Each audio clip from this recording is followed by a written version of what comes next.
हाँ यार, अगला क्वेश्चन है हमारे टॉपिक में minimum ASCII delete sum for two strings. देखें क्या कह रहा है ये क्वेश्चन, एक बार देखते हैं। चलो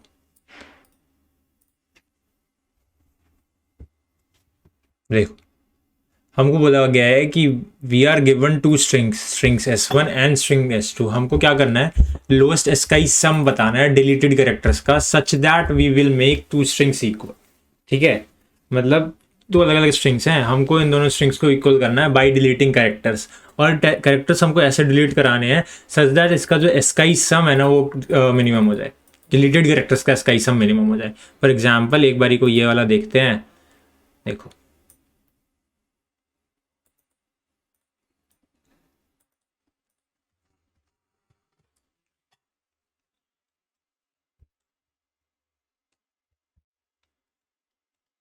S1 में मेरे को गिवन था SEA और S2 में मेरे को गिवन था EAT। तो अगर मैं देखो, अब मेरे को दिख रहा है कि EA कॉमन है, तो मिनिमम सम या तो मैं तीनों को डिलीट करा दूं, इसमें भी तीनों को डिलीट करा दूं, तो मेरे को बन तो जाता है ना इक्वल, दोनों खाली स्ट्रिंग इक्वल बन तो जाते हैं। तो फिर या फिर ये तो नहीं करेंगे, इसमें तो ज़्यादा वैल्यूज आ जाएगी, ज़्यादा कैरेक्टर्स डिलीट करा रहे हैं तो उनका एस का वैल्यू ज़्यादा आएगा। तो क्या करते हैं, पहली स्ट्रिंग से S डिलीट कराते हैं, इसकी एस का वैल्यू क्या है 115 होती है। ठीक है, और दूसरी स्ट्रिंग से टी डिलीट करा देते हैं, इसकी एस का वैल्यू क्या है 116 होती है। ठीक है, इन दोनों की एस का वैल्यू डिलीट कराई, सम आया 231, और जो मेरा स्ट्रिंग बचा इधर से बचा ई ए, इधर से बचा ई ए। ठीक है, तो ये दिखा हमको कि दो स्ट्रिंग में से ऐसे डिलीट करवाना है। ठीक है, अब देखो कैसे कर सकते हैं हम ये क्वेश्चन। ये देखो देखो कुछ कुछ LCS टाइप का लग रहा है, लोएस्ट कॉमन सबसीक्वेंस टाइप का लग रहा है कि यार हमको कैरेक्टर्स डिलीट कराने हैं। और अगर तो हम क्या कर सकते हैं, वही नॉर्मल जैसे हम करते आए हैं हमेशा, मतलब LCS का ये एक तरह से वेरिएंट मान लो इसको, कि ऐसे ABCDEF रखा हुआ है और F रखा हुआ है, इधर मान लो ABCEGFH रखा हुआ है। देखो पीछे से स्टार्ट करते हैं, देखो यहाँ पे F और H इक्वल नहीं है, ठीक है, तो क्या, तो डिलीट तो मुझे कराना ही पड़ेगा, है ना, सही बात है ना। एक तो ऑल्सो हमको क्या गिवन है कि हाँ, F और H अगर इक्वल नहीं है तो डिलीट तो मुझे कराना पड़ेगा, ऐसा तो है नहीं स्किप करके जा सकता हूँ, ये तो है ना, क्योंकि डिलीट तो चीज़ें करवानी है मेरे को स्ट्रिंग इक्वल करने के लिए। तो जिसकी भी S का वैल्यू कम होगी वो डिलीट करा लिया मैंने। या फिर क्या कर सकते थे हम, दूसरा एक्शन क्या प्रोवाइड था कि यार या तो दोनों में से मिनिमम जिसका है वो डिलीट करा लो, या फिर एक बारी को ये डिलीट कराओ, एक बारी कोई दोनों क्यों डिलीट कराना, दोनों डिलीट नहीं करवाते मिनिमम के अलावा, या तो मिनिमम डिलीट करा लो। पर इसके मिनिमम डिलीट कराने की वजह से क्या पता पीछे हमारे जब हम वापस इधर जा रहे हो तब हमारे पास कुछ मैक्सिमम आ जाए कि यहाँ पे मैंने F डिलीट तो करा दिया, लेकिन अगर मैं यहाँ पे H डिलीट करा देता, F की S का वैल्यू छोटी है, पर हाँ, पर अगर मैं यहाँ पे H डिलीट कराता तो मैं आगे जाके F और F मेरे को इक्वल मिलता और मेरे पास एक बेटर आंसर आ सकता था। तो यहाँ पे क्या करते हैं, एक बारी F डिलीट कराते हैं, एक बारी H डिलीट करा के देखते हैं, और एक बारी F डिलीट करा के पीछे चले गए, एक बारी H डिलीट करा के पीछे चले गए, जहाँ से भी मेरे पास मिनिमम आया वो मेरा आंसर हो जाएगा। तो अगर मैं अपनी रिकर्सिव अप्रोच की बात करूँ, हम डीपी का क्वेश्चन कर रहे हैं, रिकर्जन आना चाहिए, रिकर्सिव अप्रोच मेरे को सबसे पहले पता होनी चाहिए। ठीक है, तो रिकर्सिव अप्रोच की अगर मैं बात करूँ तो मैंने देखा कि मैं क्या कर रहा हूँ, अगर मेरे को दो करेक्टर्स सपोज S1 के जो N-1 पे रखा है और S2 के जो M-1 पे रखा है, ये दो करेक्टर्स जो हैं, अगर ये दो करेक्टर्स डिफरेंट आते हैं तो मेरे पास ऑप्शंस हैं कि मैं कौन सा डिलीट कराऊं। ठीक है, तो एक बारी को N-1 वाला डिलीट करा दिया S1 पे, और एक बारी S2 का करेक्टर डिलीट करवा दिया। उसके बाद मैंने बोला, एक बारी S1 का करेक्टर डिलीट करा के मैंने क्या बोला कि यार ये वाला करेक्टर मैं डिलीट करा चुका हूँ, अब तुम काम करो, N-1 तो डिलीट हो गया, तो अब तुम N-1 से लेके M तक मिनिमम जो भी होगा चीज़ें कैरेक्टर्स डिलीट कराओ और मेरे को एक को ला के दे दो। ठीक है, अगर यहाँ से कुछ आंसर आएगा, फिर यहाँ से मैंने एक और आंसर मंगवाया, आंसर 2 बोल देते हैं इसको, जिसमें मैंने S2 ऑफ M-1 डिलीट करा दिया। तो जब मैंने S2 ऑफ M-1 डिलीट कराया तो मैंने बोला कि N से M-1 तक इसमें से चीज़ें निकलवा के लाओ और जो मिनिमम होगा वो ला दो। ठीक है, और इनकेस अगर इक्वल नहीं, अगर ये जो कैरेक्टर, ये तो हमने तब किया, कब किया हमने, जब ये हमने तब किया जब मेरे पास दोनों कैरेक्टर से जो डिफरेंट आए थे। लेट्स सपोज अगर मेरे पास दोनों कैरेक्टर सेम आते तो डिलीट कराने की जरूरत ही क्या है, सीधा N-1 M-1 पे कॉल कर दो, है ना, यही किया हमने। अब देखो इसको क्या करते हैं, ये हम LCS में भी ऐसा ही कुछ करते हुए आते थे, ठीक है। अब इसका रिकर्सिव अप्रोच लिखते हैं एक बारी को, ठीक है। ये तो हो गया रिकर्सिव, इसको थोड़ा कोड करते हैं। देखो, हाँ, मेरे पास S1 है और मेरे पास S2। अभी हमने बेस केस डिस्कस नहीं किया है ना, बेस केस अभी हमने डिस्कस नहीं किया है। वो S1 की लेंथ निकलवा लेते हैं,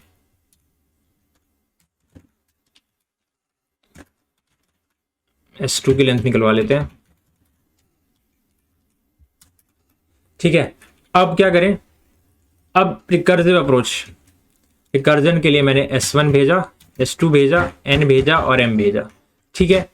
अब ये मेरे को एक रिकर्जन है जो मेरे को कुछ आंसर ला के दे देगा, मिनिमम आंसर मेरे को ला के दे देगा कि क्या, जो मेरा जो क्वेश्चन पूछ रहा है कि कौन कौन से एसकाई वैल्यूज डिलीट कराऊं और वो जो आंसर है वो ऐड करवा दूं। जो मैंने एसकाई वैल्यूज डिलीट करवाई उसकी एसकाई वैल्यू, मतलब जो मैंने कैरेक्टर्स डिलीट करवाए उसकी एसकाई वैल्यू को मैं ऐड कर रहा हूं अपने आंसर में, such that my answer is minimum, ठीक है। तो इसको बोला मैंने रिकर्जन।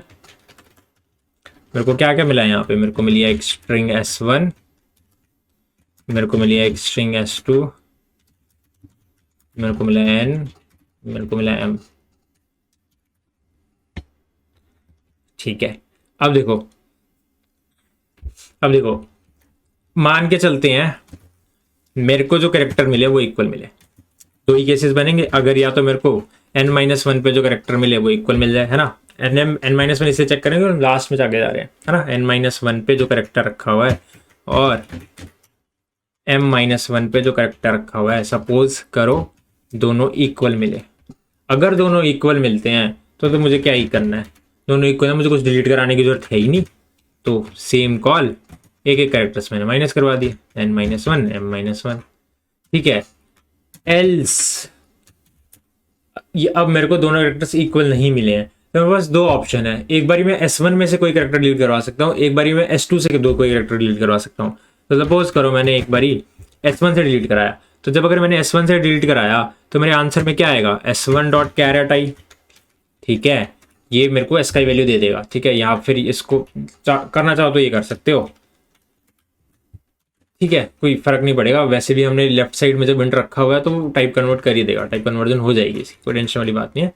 और उसके बाद मैंने बोला कि यार ये वाला कैरेक्टर मैंने डिलीट करवा दिया, अब तुम जाओ और N-1 से लेके M तक मेरे को ये वाला कैरेक्टर में डिलीट करा चुका हूँ, तो मैं इस वाले कैरेक्टर को खत्म कर दिया। अब N-1 से लेके M तक मेरे को मिनिमम ला के दे दो, ठीक है। मेरे को मिनिमम ला के दे दो, आई नहीं यहाँ पे N-1 है, ठीक है, ला के दे दो मिनिमम। या फिर दूसरा आंसर क्या हो सकता था, आंसर 2 मंगवा लिया। इसमें मैंने क्या करवाया कि यार एक बारी को S2 में से कैरेक्टर डिलीट करवा देते हैं, S2 dot caret M-1 plus recursion of M-1 N M-1, ठीक है, ठीक है यार।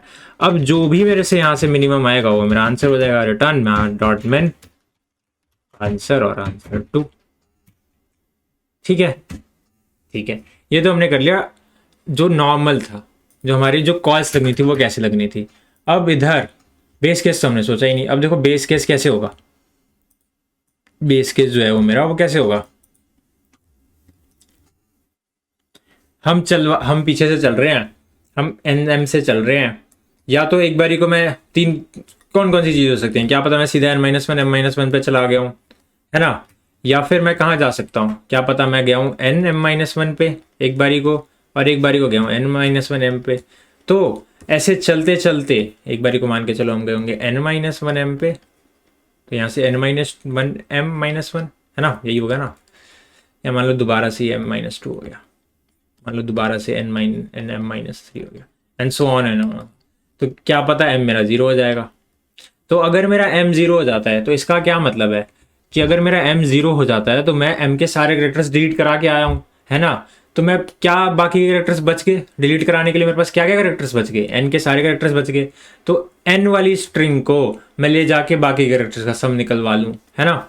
तो अगर मेरा if M is equal to 0 हो जाए तो मैं देख सकता हूँ कि जब मेरा M 0 हो जाता है तो मेरे को यार सारे कैरेक्टर्स का सम ला के दे दो, इसके इंट कैर सम गेट करके ला के दे दो इसका सम S1 के N का, ठीक है, और रिटर्न कर दो, यही है ना। अगर दूसरी स्ट्रिंग खाली है और एक स्ट्रिंग फिल है ना। ये भी देखो कि अगर दूसरी स्ट्रिंग खाली है, एक स्ट्रिंग खाली हो चुकी है और दूसरी स्ट्रिंग में कुछ रखा हुआ है, ए बी सी डी कुछ रखा हुआ है, ठीक है, तो मेरे को अगर इन दोनों को इक्वल बनाना है तो इस पूरी स्ट्रिंग को ही डिलीट कराना पड़ेगा। तो इस पूरी स्ट्रिंग को डिलीट कराना पड़ेगा, तो ये गेट फंक्शन ला के दे देगा मेरे को सबका सम, तो कैर सम कर दो, है ना, ठीक है। और यही काम तो एन के साथ भी हो सकता था ना, क्या पता मेरा एन पहले से 0 हो जाता, है ना। ये वाला काम ये भी तो हो सकता था कि हम रिड्यूस करवाते जा रहे हैं, डिलीट करवाते जा रहे हैं स्ट्रिंग्स में से चीजें, तो क्या हो सकता था कि क्या पता मेरा ये वाली जो फर्स्ट वाली स्ट्रिंग है वो खाली है, दूसरे में ए बी सी डी कुछ रखा हुआ है। अगेन इसको कॉमन करने के लिए मतलब ये वाली चीज़ क्या है, n0 है और यहाँ पे कुछ रखा है m4 है, तो ये सारे के सारे कैरेक्टर्स डिलीट कराने पड़ते हैं। तो अगर n0 हो जाता है तो रिटर्न कर दो मेरा गेट करके s2 में से m, ठीक है। एक बार गेट फंक्शन लिख लें,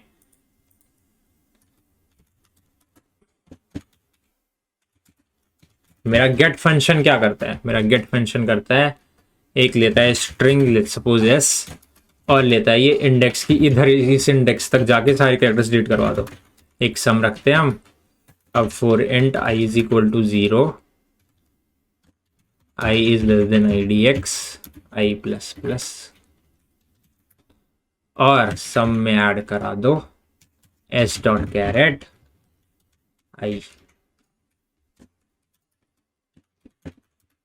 सम, ठीक है। ये हो गया, इसको चला के देखें, कंट्रोल ए कंट्रोल सी, तो चला के देखते हैं क्या किया हमने। मैंने देखा n-1, अच्छा कॉल्स कॉल्स कॉल्स,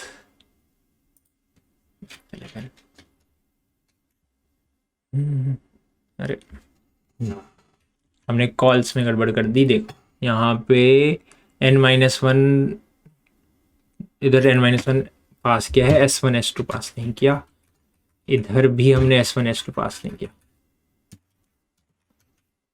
ठीक है। इसको चलाएंगे अब।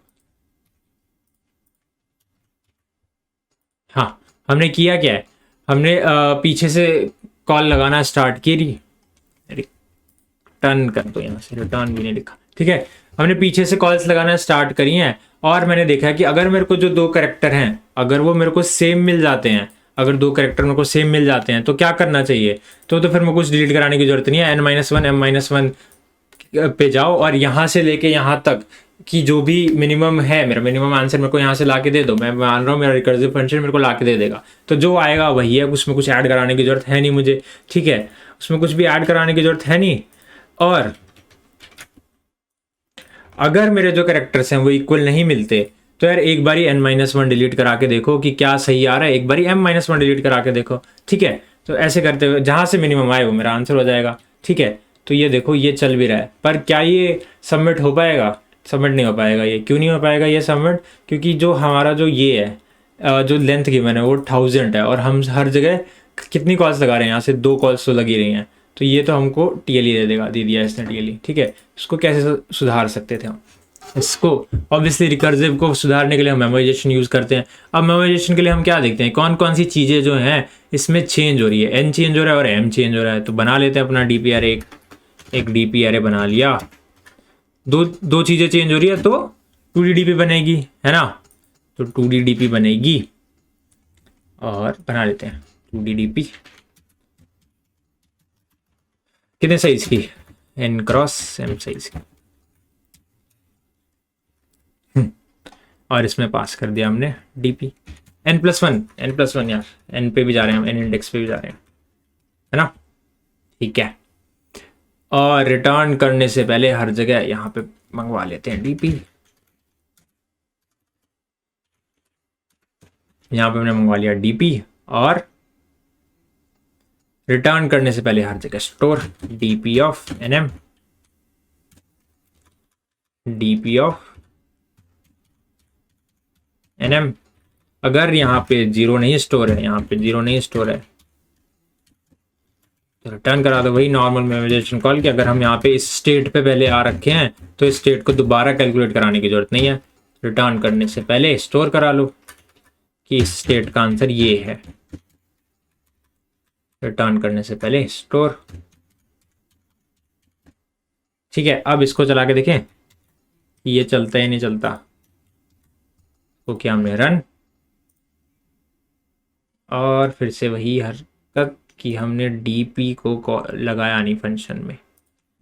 डीपी, इधर भी डीपी और इधर भी डीपी।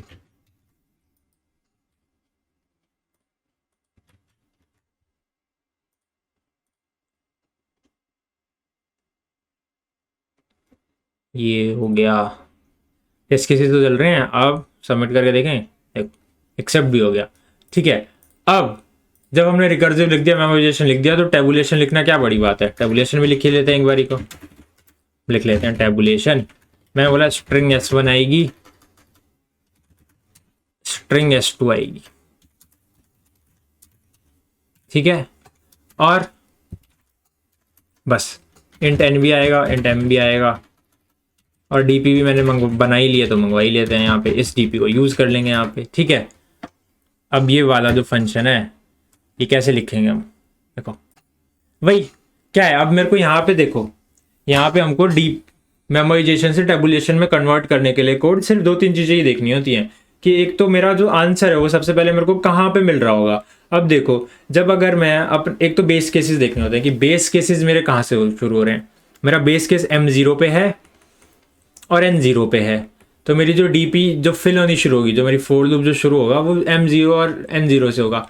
वैसे भी देखा जाए अगर, तो हम NM से चल रहे थे और मेरा ट्री ऐसे ऐसे ऐसे कहीं से निकलते निकलते निकलते निकलते N0 और M0 पे आएगा। सही बात है ना, N0 और M0 पे आएगा। तो N0 और M0 पे जो आंसर बनेगा उससे बनेगा कोई बड़ा आंसर, 1-1 मान लो या 1-0 मान लो, है ना। और फिर इससे बनेगा बड़ा आंसर, एंड सो ऑन, तो जाके मेरे को NM पे आंसर मिलेगा। तो मेरा बेस केस जहाँ पे होगा वो सबसे पहले मेरे को वहीं पे आंसर स्टोर कराना पड़ेगा। अगर मेरे को सबसे पहले वहीं पे आंसर स्टोर कराना पड़ेगा तो मेरे को फोर लूप भी वहीं से स्टार्ट करना चाहिए। तो जहाँ पे मेरा बेस केस वहाँ से हम अपना फोर लूप स्टार्ट करते हैं। तो मैंने बोला कि ये लो फोर लूप हमने स्टार्ट किया, इसको बड़ा एन बना लेते हैं यार, capital N capital M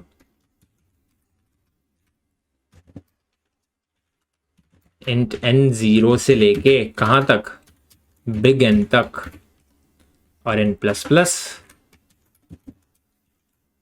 M मेरा जाएगा 0 से लेके बिग M तक और M प्लस प्लस। ऐसे क्यों कर रहे हैं हम, ताकि मेरे को कोड दोबारा ना लिखना पड़े, है ना। तो ये वाला काम,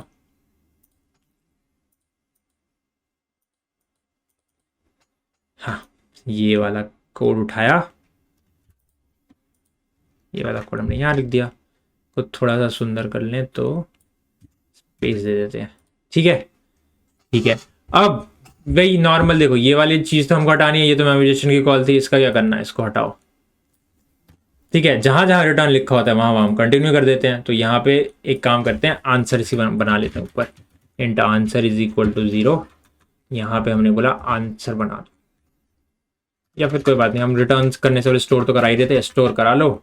एल्सिफ लगा देते हैं कि अगर ऊपर आए हो तो नीचे मत आना, है ना, क्योंकि रिटर्न लिखा हुआ है। तो मैं चाहता हूँ कि जिसमें हमने ऊपर रिटर्न लिखा होता है यहाँ पे हम कंटिन्यू लिखते हैं, तो कंटिन्यू की जगह या एल्सिफ भी यूज कर सकते हैं कि ऊपर आया हो तो नीचे मत आना। ठीक है, यहाँ पे लिख लेते हैं एल्सिफ।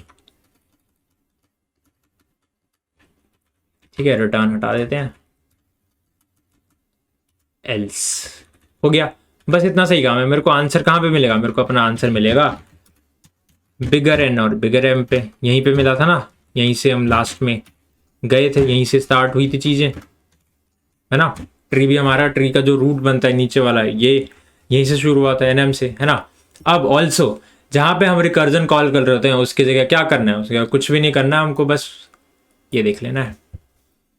जहाँ पे यहाँ पे देखो क्या लिखा हुआ था, यहाँ पे लिखा हुआ था कि रिकर्सिव हम कॉल करें N-1 M-1 पे, तो इस वाली डीपी स्टेट को बुला लो, M-1 को बुला लो, खत्म। यहाँ पे क्या कर रहे थे हम, यहाँ पे कॉल कर रहे थे N-1 M को, तो यहाँ पे डीपी ऑफ N-1 M को बुला लो, यहाँ पे डीपी ऑफ N और M-1 को बुला लो। हो गया। और रिटर्न, रिटर्न तो करना नहीं हमको, रिटर्न नहीं लिखते यहाँ पे, रिटर्न नहीं, हमने करा लिया स्टोर यहाँ पे मैथ ऑफ मैन, आंसर 1 और आंसर 2। ये हो गया मेरा टैबुलेशन। अब एक बारी को नीचे से कर देते हैं कॉल टैबुलेशन को डिलीट करा दें एक बार।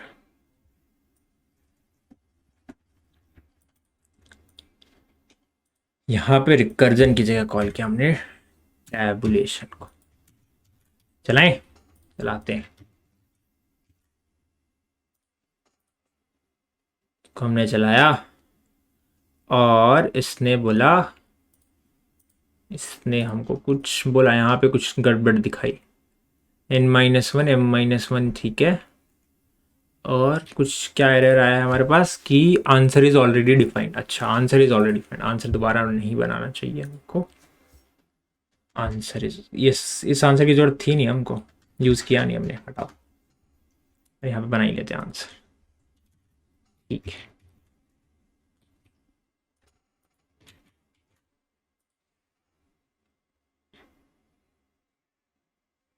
इसको करते हैं सबमिट, और ये हो गया सबमिट, ठीक है। देखो क्या किया है हमने, दोबारा देखना, टेबुलेशन वाला मेथड देखो, हम 0 से शुरू कर रहे हैं n तक। मेरा जो डीपी जो बना होगा वो ऐसे कुछ बना होगा, n रोज और m कॉलम्स, ठीक है। यहाँ पे हम m0 पे क्या करें, m0 पे देखो, मैं इस डीपी स्टेट का क्या मतलब है, मेरा जो dpij है, dpij मेरे को ये बताता है कि जो मेरी फर्स्ट स्ट्रिंग है ith तक, और जो मेरी सेकंड स्ट्रिंग है jth तक, ith इंडेक्स तक jth इंडेक्स तक, ये दोनों मतलब मेरी फर्स्ट स्ट्रिंग ith इंडेक्स तक, s1 जो है i तक और s2 जो है j तक, इन दोनों का मिनिमम, इस दोनों का जो आंसर है, इन दोनों में मैं कैरेक्टर्स डिलीट करवाऊं तो मेरे को मिनिमम कितना सम मिलेगा, सच दैट s1 i तक और s2 j तक इक्वल है, ठीक है। ये मेरा डिफाइन है, डीपी ऑफ आई जे ये चीज़ है, ठीक है। तो अगर m0 है तो मतलब क्या है, मेरी जो दूसरी स्ट्रिंग है वो खाली है, तो मैंने पहली स्ट्रिंग का सारे के सारे कैरेक्टर्स निकलवाए और nm पे, मतलब n और 0 पे स्टोर करा लिया। अगर n0 है तो मैंने ये वाला काम nm के लिए कर लिया, मतलब दूसरी वाली स्ट्रिंग के लिए कर लिया कि पहली स्ट्रिंग मेरी खाली है तो दूसरे के सारे कैरेक्टर्स डिलीट कराने हैं मेरे को। एल्स अगर मुझे n-1 m-1 इक्वल मिलता है तो मेरे को तो कुछ भी ऐड कराने की जरूरत है नहीं, n-1 m-1 पे जो आंसर पड़ा था वही मेरा भी आंसर है, ठीक है। यहाँ पे क्या किया हमने, यहाँ पे हमने देखा कि n-1, यहाँ पे मैंने देखा कि इक्वल तो कैरेक्टर्स नहीं है, तो एक बारी n-1 को डिलीट करा के देखते हैं और एक बारी m-1 को डिलीट करा के देखते हैं, जहां से भी मेरे को मिनिमम मिलेगा वो मेरा आंसर हो जाएगा, ठीक है। बस इतना ही किया हमने, ठीक है। Thank you.